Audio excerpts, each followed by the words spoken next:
Senhor presidente, senhoras e senhores parlamentares, deputado Russumano, todos os companheiros, eu queria também, presidente, trazer os meus cumprimentos pela iniciativa. Né? A gente sabe que o Código de Defesa do Consumidor deu destaque, não apenas dentro do Brasil, mas também para fora do Brasil.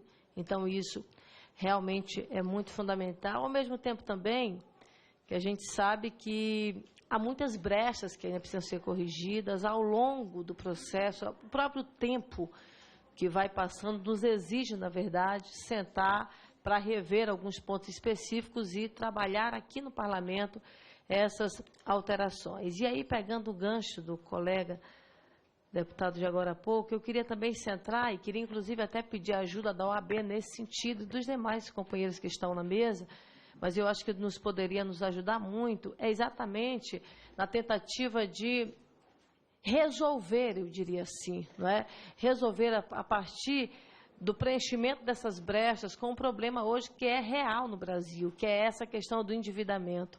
Metade, né, nós estamos chegando aí praticamente a metade da população brasileira endividada. A política econômica do Brasil ela está sendo formatada e criada exatamente para o estímulo ao consumo.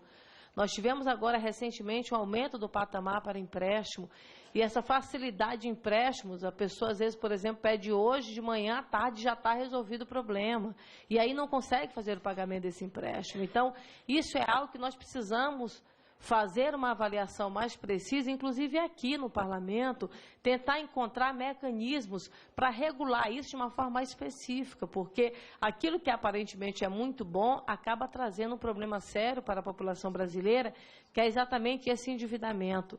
Um outro problema que eu acho que nós precisamos analisar, que é algo que inclusive me preocupa muito, eu sempre trabalhei com crianças e adolescentes, que é exatamente essa defesa do consumidor infanto-juvenil. A criança e o adolescente, ele acaba pautando, às vezes, a vida do adulto, do pai e da mãe, né? Então, essa educação, esse condicionamento e essa defesa desse consumidor infanto-juvenil, e aí somado, por exemplo, a questão do comércio eletrônico, que quando nós tivemos lá no nascedouro do Código de Defesa do Consumidor, nós não tínhamos, por exemplo, o que a gente vive hoje com a própria tecnologia, não é? Com o comércio eletrônico, com esse comércio virtual, que acaba, na verdade, às vezes, trazendo uma série de problemas para o consumidor brasileiro. Esse problema do pós-venda, que também nós precisamos ver na questão do comércio virtual.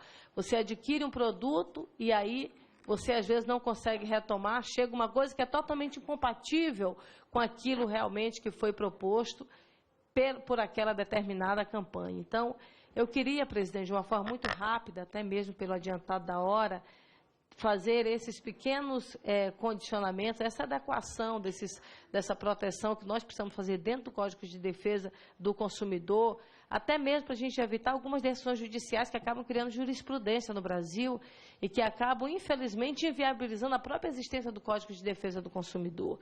E eu acho que todos os membros aí da mesa, que são extremamente qualificados, poderão realmente nos ajudar nesses indicativos e nesse encaminhamento, para que nós tenhamos essa efetividade e evitar que ele, de certa forma, não pare no tempo, exatamente com o advento da tecnologia, com esses avanços tecnológicos realmente que nós estamos acompanhando dia após dia. Eram esses meus pequenos posicionamentos que eu queria apresentar, mas de uma forma muito específica, cumprimentar aos parlamentares, ao deputado Chico Lopes, que parece-me que é o autor da proposição, pela iniciativa valiosa que nós tivemos hoje aqui.